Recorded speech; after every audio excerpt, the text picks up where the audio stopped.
Aloha, my name is Brian Lee and I'm the chairman of the Hawaii Community Development Authority. I'm Brian Tamamoto, a member of the board and chair of the HCDA Reserve Housing Investigative Committee. The Hawaii Community Development Authority was created in 1976 by the Hawaii State Legislature with the task of building community and place in designated districts such as Kaka'ako, Kalailoa, and He'ia. Since the agency's creation, the HCDA has approved the development of over 11,000 new homes in Kaka'ako alone. Around 34%, or 4,000 of those homes, were built and reserved for low and moderate income families and individuals. But the HCDA wants to make that number even higher to reach out to more residents that need a place to live that's close to work, entertainment, and recreational activities. In August 2014, the HCDA board created the Reserve Housing Investigative Committee to re-examine HCDA's efforts to create more housing for low and moderate income groups. In this video, you'll get a good idea of the housing crisis here in Hawaii and what it'll take to rise up from it. We'll look at what the HCDA is doing to create more housing in a community for all of us and how we are striving to be part of that solution. With the information in this report, it is our hope that you too can help us to work towards solutions for our entire community. Mahalo.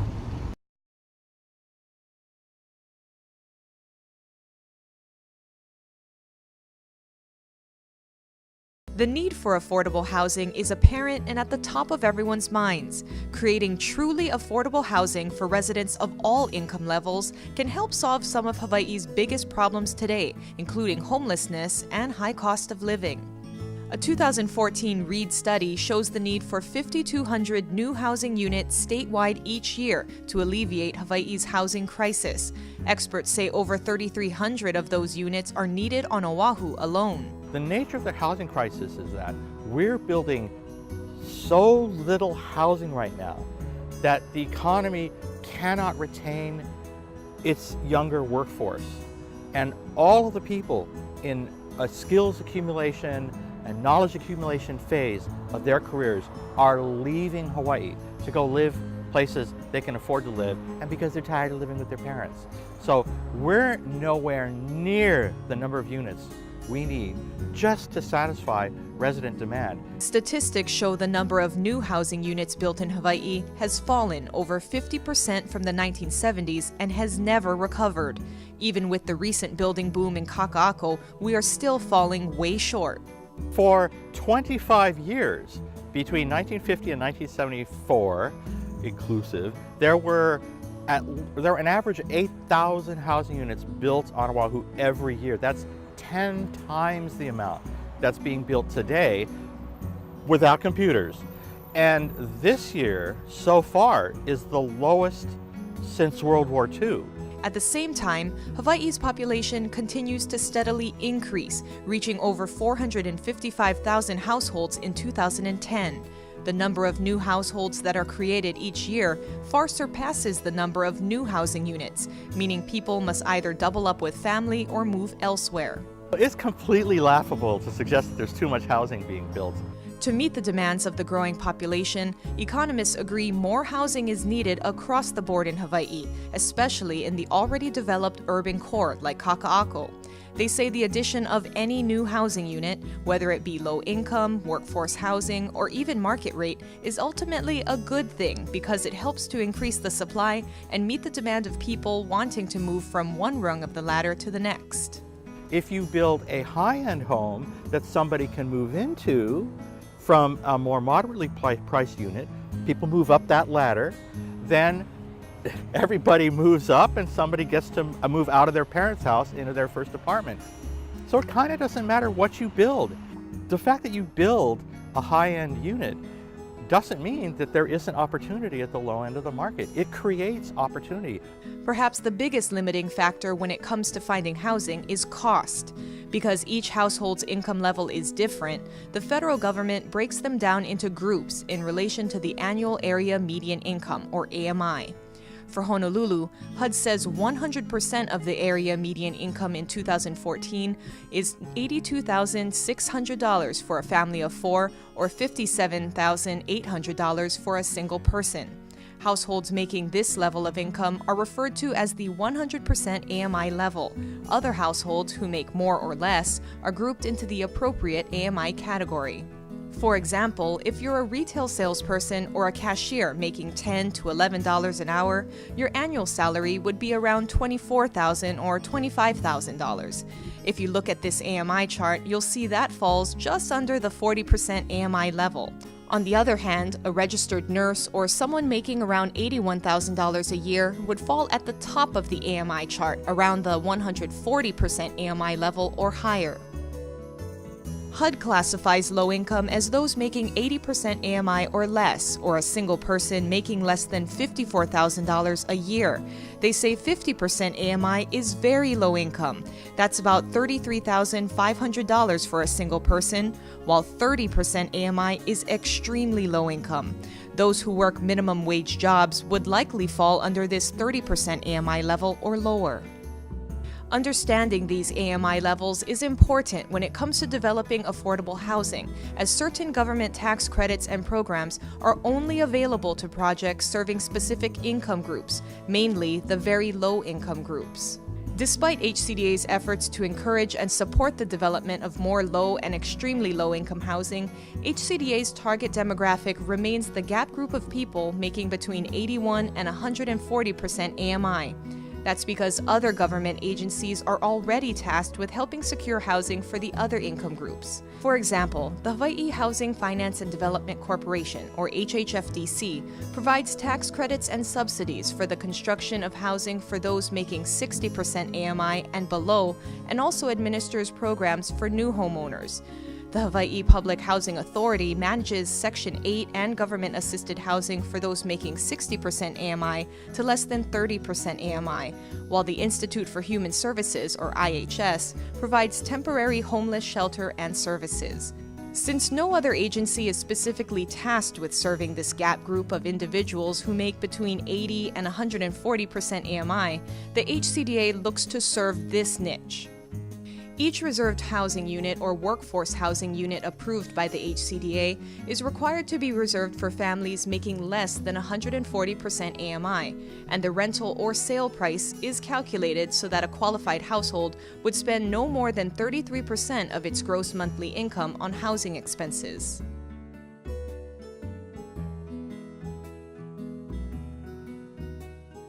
As mentioned earlier, the demand for housing is extremely high in Hawaii. The HCDA is working to increase the supply, and in just the last decade, we approved over a dozen new residential developments in Kaka'ako and Kalailoa, with more on the horizon. Some say these new developments specifically cater to foreign investors, but the sales numbers show that the majority of these new housing units are actually being sold to local buyers. So this idea of evil foreign and offshore investors dominating the housing landscape is an utter myth. At least 3/4 of the new housing being built in Kaka'ako today is being and has been acquired by residents. And that suggests the need is not being fulfilled. I mean, if 75–85% of your buyers are local, then you're probably not building enough. The total new construction and currently permitted projects will bring over 5,800 new housing units to Oahu. Over 50% of these units are reserved for qualified income households who make less than 140% AMI, and many of the newer developments are also priced to be affordable for even extremely low income groups, targeting those making as little as 30 or 60% AMI. Halekauila Place, for example, was completed in April 2014 and offers 204 rental units to low-income households making no more than 60% AMI. And in May 2014, new fee-simple condos at Rycroft Terrace were first offered for sale to extremely low-income households making as little as 30% AMI, with all buyers in the building making no more than 120% AMI. In Kalailoa, Cloudbreak will create 50 additional studio apartment rentals to serve as transitional housing for homeless veterans and non-veterans. Also in Kalailoa, the renovation of the Bachelor's Office Quarters Building 77 will create another 100 one-bedroom rentals for households making up to 80% AMI.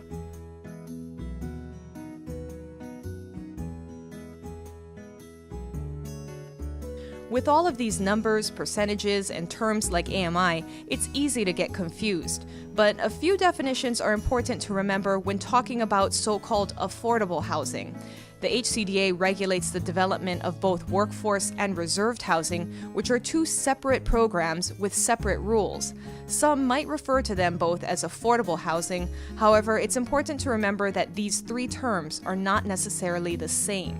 Affordable housing means different things to different people, as what may be affordable to someone with a high-wage job may not be affordable to someone who has no income.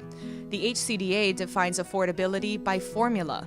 We call housing affordable if a household spends no more than 33% of its gross monthly income on housing expenses. These housing expenses include fixed payments like maintenance fees, insurance, and property taxes, so that a household can make the mandatory payments for housing without spending more than 33% of their income. Reserved housing is housing for low or moderate income groups that is required by the HCDA as a condition for new residential development in Kaka'ako and Kalailoa.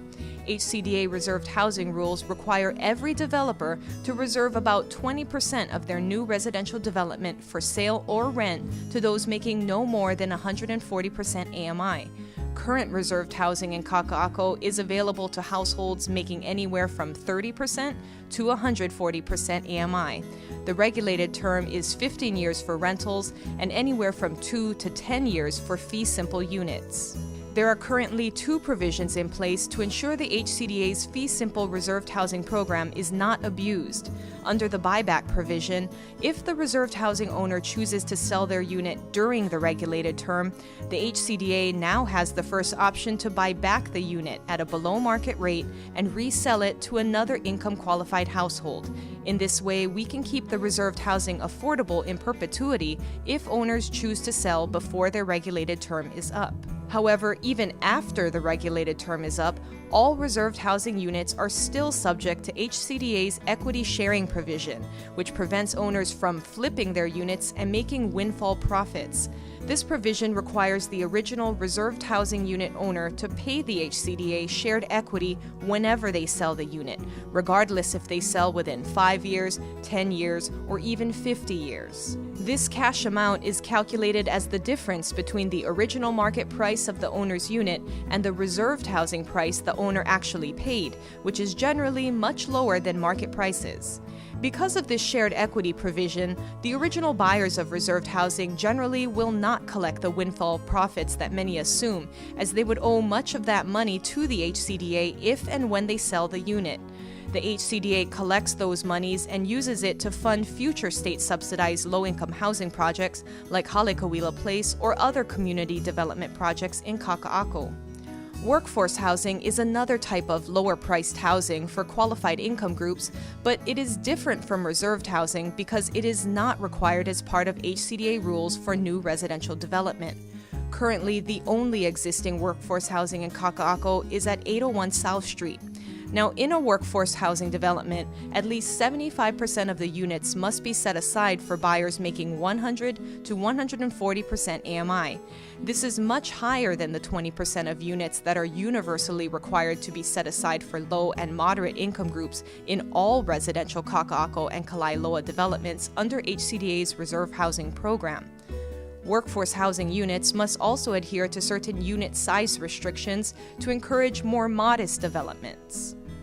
In addition, workforce housing developments are specifically prohibited from receiving government funding, so a developer must finance the project entirely on his own. The construction of workforce housing also does not earn a developer any HCDA reserved housing credits for other developments. So why would a developer voluntarily choose to build a development with at least 75% of affordable units instead of a building with only 20% of affordable units that are required? Well, the incentive for building workforce housing is a 100% floor area bonus, which would allow the developer to create more units on the same sized parcel of land. And unlike reserved housing, Workforce housing has no regulated terms, and buyers don't have those shared equity buyback agreements with the HCDA. This can often make the deal more appealing for potential buyers and help developers sell more units. Another type of housing is government-sponsored low-income housing, or LIHTC housing, since it uses the federal low-income housing tax credit as well as other government sources of funding. This type of housing is only available to low and extremely low-income groups who make less than 60% of the area median income. Because this population group is most in danger of becoming homeless, those who advocate building more affordable housing are generally referring to building more LIHTC housing and not more workforce or reserved housing, which can often be sold or rented to those making more moderate incomes.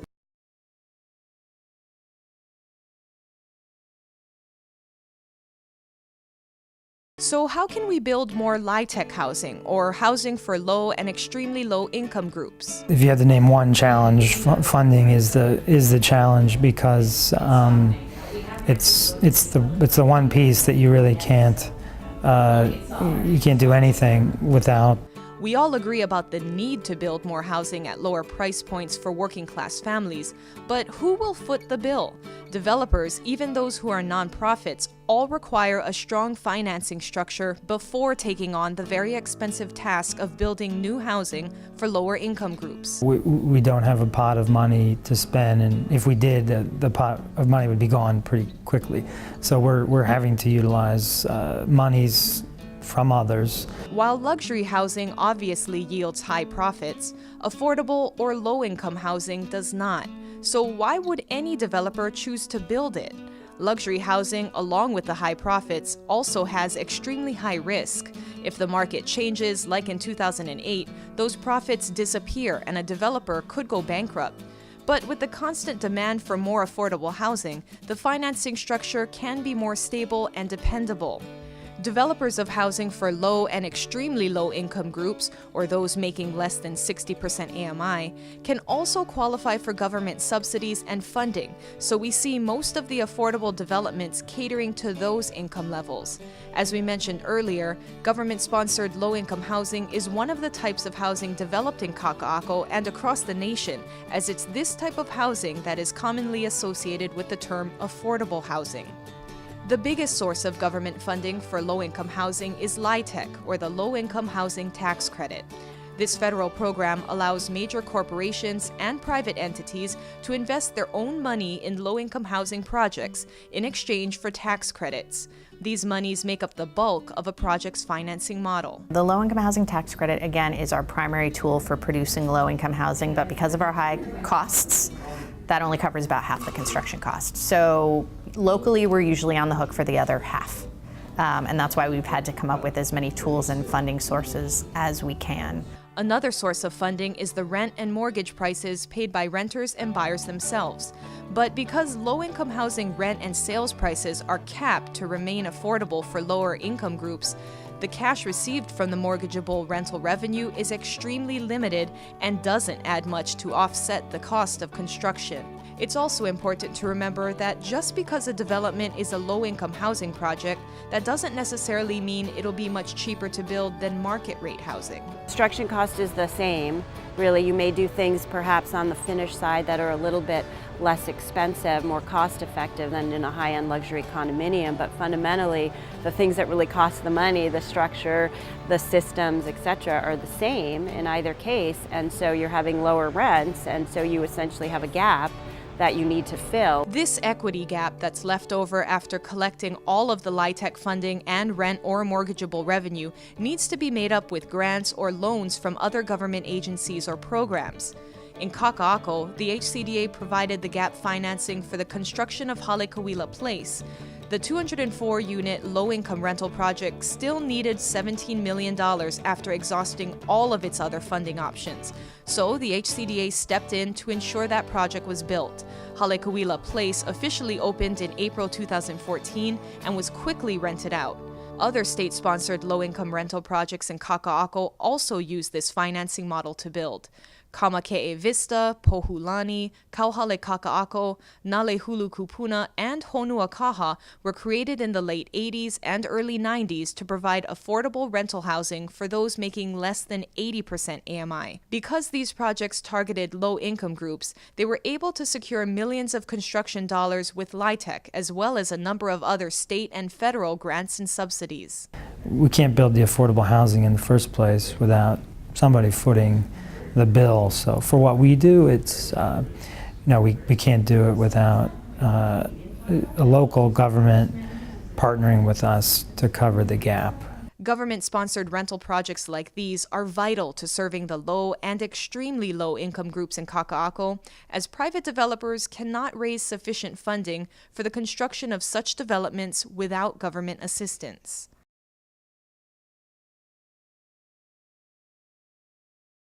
For ideas on how other cities successfully developed more affordable housing, the HCDA's Reserved Housing Investigative Committee visited San Francisco, California, and Portland, Oregon to meet with city leaders and developers.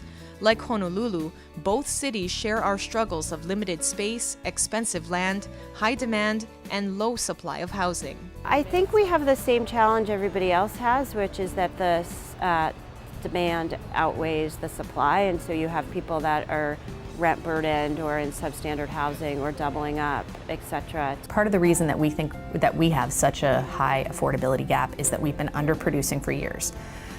We've got a high demand. That means the people who have can bid more for units, and the fewer units we have to bid on, the more competition there is. The difference, though, is that both cities offer major financial assistance or cash incentives for developers to create low-income housing. Here in Kaka'ako, where the HCDA has jurisdiction, all developers are required to dedicate 20% of their units at affordable prices for low or moderate income groups without the guarantee of any government subsidy or financial assistance. When that construction model doesn't pencil out for a developer, they simply don't build, which only hurts Hawaii's housing shortage even more. Developers who want government financing for their projects can always develop LIHTC housing for low-income groups, as we mentioned before.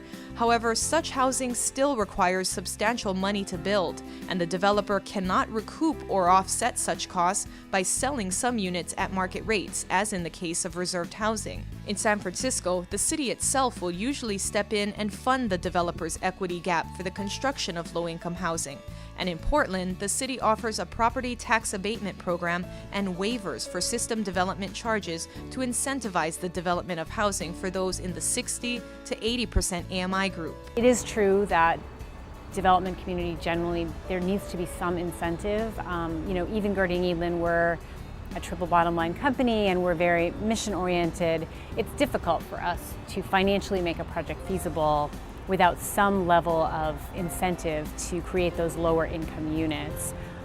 It's just a challenge. In the city of San Francisco, nonprofit developer Bridge Housing utilized the space in between two existing buildings to create a very low-income rental project on an 11,000 square foot lot in the South of Market neighborhood. The 60 units at 474 Natoma range in size from studios to 3 bedrooms and cost about $32 million to build. Because these units are for very low income groups making between 40 to 60% AMI, the rental revenue is less than 5% of the project's total cost. The LIHTC funded what it could, but in the end, the city of San Francisco pitched in $15 million in gap financing, or about $250,000 per unit. For a developer to produce apartments at the 60% AMI level and below, you'll deal with a situation like Natoma. The piece that the rents can support is going to be relatively small. In Natoma's case, is less than 5% of total costs. Maybe in a lower cost environment, it might be 10%, it might be even 15%. But whether you're for-profit or a nonprofit, you're not able to produce a return. You're not even able to get a loan to build the thing in the first place. So if you're serving those incomes, you're going to need some sort of subsidy. Mercy Housing is another nonprofit housing organization in San Francisco which developed the Edith Witt Senior Community and 10th and Mission Family Housing, both in the mid-market neighborhood. Both are also very low-income housing projects that relied heavily on funding from the Federal Department of Housing and Urban Development and the City of San Francisco. In Portland, Oregon, developer Girding Edlin partnered with government agency Home Forward to redevelop a deteriorating housing complex downtown. Girding Edlin purchased the site and launched the redevelopment, while the government agency secured the financing for the project. The result was a mixed-income development that included 2 buildings. The Civic has 261 market-rate condominiums targeting first-time homebuyers, while the Morrison includes 140 low-income rental units. These affordable units are available to those making less than 60% AMI, with 45 of the units specifically reserved for very low-income seniors or those with disabilities who are at risk of homelessness. Both developments are part of a mixed-use project with retail space and a pedestrian plaza between the buildings. It's also conveniently located in the downtown core, just steps away from the rail system and bus line. Another option for creating more affordable housing is to make the building more efficient and achieve lower price points with smaller units. The Cyan PDX in Portland fits that niche with 354 rental units in a 16-story building. 2/3 of the units are less than 600 square feet, but they still include all the standard amenities of a full-size apartment. Building those units that have a smaller footprint are really efficient, still offer a great level of amenity, but because they're a smaller unit with a more efficient layout, we're able to say we're going to bring those rents down, the target rents down a little bit, and have them be at more of a workforce level. The Cyan is also LEED Gold certified with energy-efficient fixtures and lighting, community gardens, and even a stormwater capture system. Another apartment building that emphasizes city living but in smaller quarters is the Janie, located in the heart of Portland's vibrant Pearl District. The 50 streamlined studio and one-bedroom units are almost always completely rented out, leading the developer to begin construction on a second apartment complex right next door. The Janie is LEED Platinum certified with numerous eco-friendly finishes and energy-efficient systems and appliances. It also has mechanized parking to make use of the limited space in the parking garage and encourages bicycle use with a secured bike locker. This can also be a cost-saving feature as developers who build fewer parking stalls in their projects can instead use that space for additional units or building amenities. Furthermore, by encouraging more bicycle parking and transit-oriented development, a city's dependence on cars can be further reduced so that society can eventually transition to using alternate modes of transportation, like catching the rail or bus, bicycling, or walking.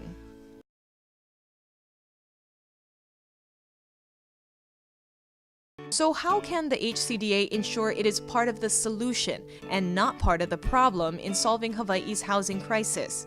First, the HCDA is carefully reviewing its reserved housing program to ensure it produces the maximum number of affordable units. We plan to make several amendments to our rules so that we can be more effective in placing Hawaii's working families in homes they can afford.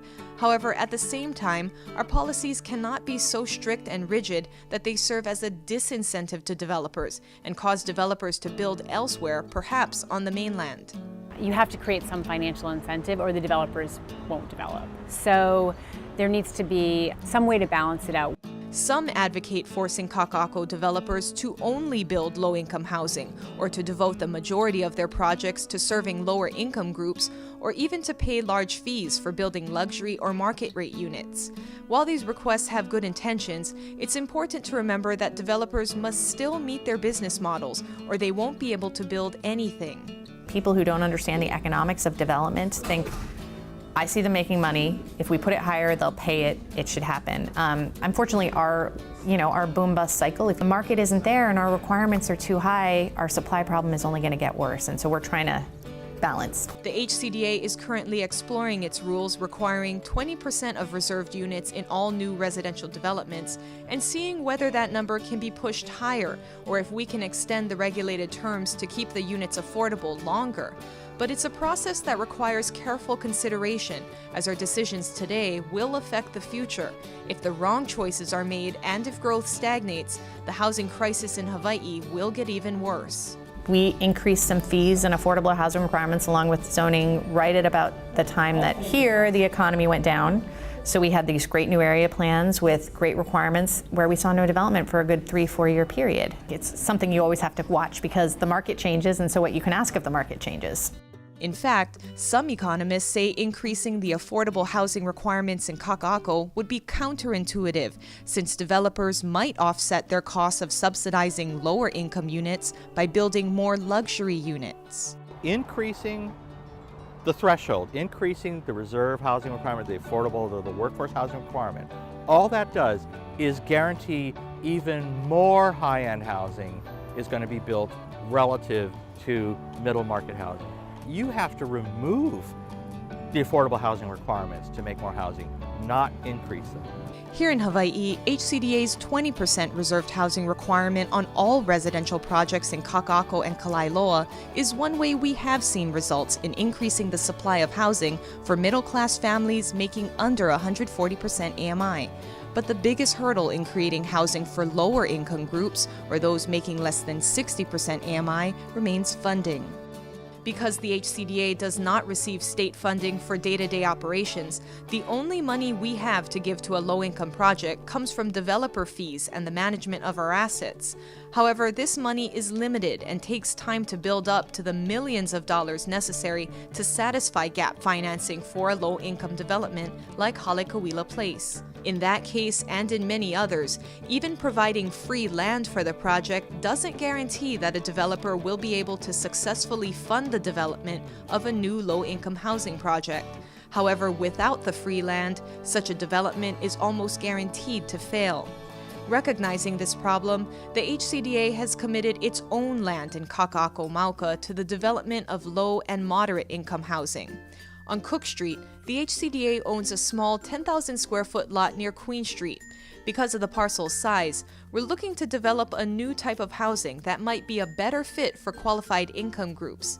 More efficient units or micro units like those seen in the Janie and Cyan PDX in Portland could be a possibility. The HCDA envisions the creation of about 50 to 70 rental units for low and moderate income groups making less than 100% AMI. A little less than half of those units would be further restricted to very low income groups making no more than 60% AMI. Another HCDA-owned lot on Waimanu Street will soon be developed into rental housing for low-income artists.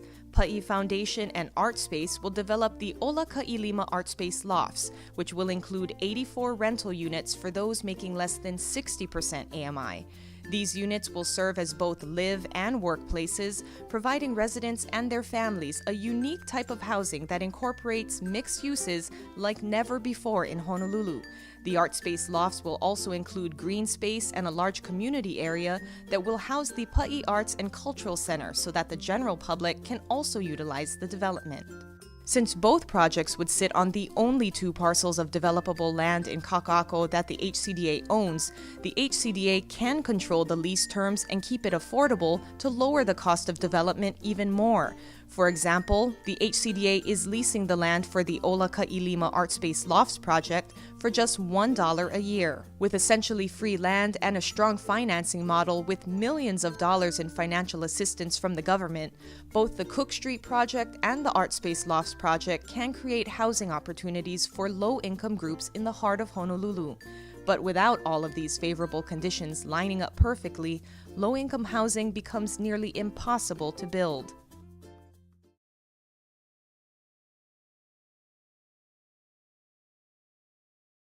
HCDA's Reserved Housing Investigative Committee recently compiled a report detailing ways to overcome Hawaii's housing crisis. They broke it down into 4 major goals that the HCDA can work toward achieving. First, build more low-income rental units. Second, build more moderate-income units. Third, preserve the qualified income units that we already have. And lastly, support the construction of market housing too. To build more low-income housing, we need to first find ways to finance them. There are a few ways to do this, but they each come with their own challenges. One idea is to ask Congress to increase its LIHTC and home allocation to Hawaii. These federal allocations vary from state to state, and being so small with a limited population means Hawaii only gets a small portion. We could also ask the Hawaii State Legislature to issue tax-exempt bonds to provide gap financing for low-income developments, or tap into the state ERS to provide gap financing for certain LIHTC projects. Another option would be working with the city and county to establish a TIF mechanism, or tax increment financing, to provide funds to qualifying projects. Bottom line, all of these methods require money. Developers always need that promise of funding in order to build anything, but especially in order to build low-income housing, where the profits are smaller. The trade-off for increasing funding to low-income housing means fewer government dollars going to other things, but the benefit is that more developers would feel confident in building low-income housing, as they know the funding model is solid and they wouldn't go into the red to build it.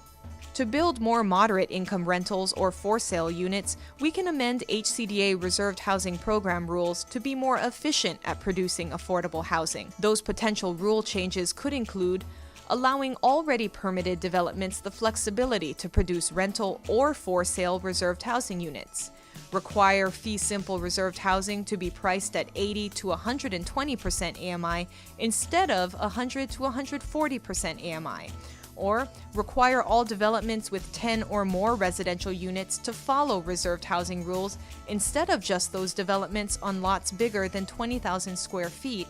And finally, we could establish an incentive to construct larger reserved housing units.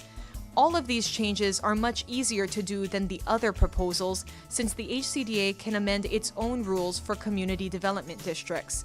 These rules are also independent of other government agencies and will not require the same degree of sacrifice as the other proposals mentioned earlier. The benefits are a greater number of affordable units in upcoming developments and units that reach lower income levels. However, the risk if the HCDA makes its rules too rigid are that developers may cease building in HCDA's designated community development districts and instead pursue development in other less urbanized parts of the state where the rules may be more relaxed. To preserve existing and future reserved housing units, the HCDA can change its rules in the following ways: extend the buyback period for fee-simple reserved housing units to 15 years instead of 2 to 10 years, extend the regulatory period for reserved housing rentals to 30 years instead of 15 years, ensure housing management agents verify and report tenant qualifications annually so that we ensure reserved housing rental units are only being used by those in need, and lastly, establish a method by which HCDA can buy back available reserved housing units and resell them to income-qualified families. It's also important to continue to support the construction of market housing alongside low-income developments. The HCDA can achieve this by continuing to administer development permitting efficiently and in accordance with law, promote existing rules for form-based code and active streetscapes, and support the execution of new transit-oriented development, or TOD, and complete streets. The newly developed housing in Kaka'ako is not the cheapest on the island, nor is it meant to be. However, when comparing the price with the value of what you get, the connectivity and convenience, homes in Kaka'ako can be worth it for the right family. And for those who make low or moderate incomes, HCDA's reserved housing and workforce housing programs offer affordable housing opportunities that local families and residents are already taking. According to a DBED Reid study, 32% of homebuyers in Kaka'ako are 15 to 34 years old, making it a popular neighborhood among young homeowners. This younger generation is willing to sacrifice a larger home in the suburbs so that they don't have to spend hours in traffic. Many of the younger buyers in Kaka'ako are also first-time homeowners who want a short commute to work and town. 15% of Kaka'ako residents walk to work, and 54% of residents say it takes them less than 20 minutes to get to work. Kaka'ako residents also have smaller families. Generally, they're single or a couple and may have one child. 42% live alone, while the average household size in Kaka'ako is just 1.9 compared to 3.0 in Honolulu County. People are also buying more than just a home in Kaka'ako. They're buying a community and a way of life. It's a place where you don't necessarily need a car to get to work or run errands, and where retail, dining, and entertainment are all steps away. This is where the value lies in redeveloping Kaka'ako, and this is what buyers are eagerly snapping up as soon as it hits the market.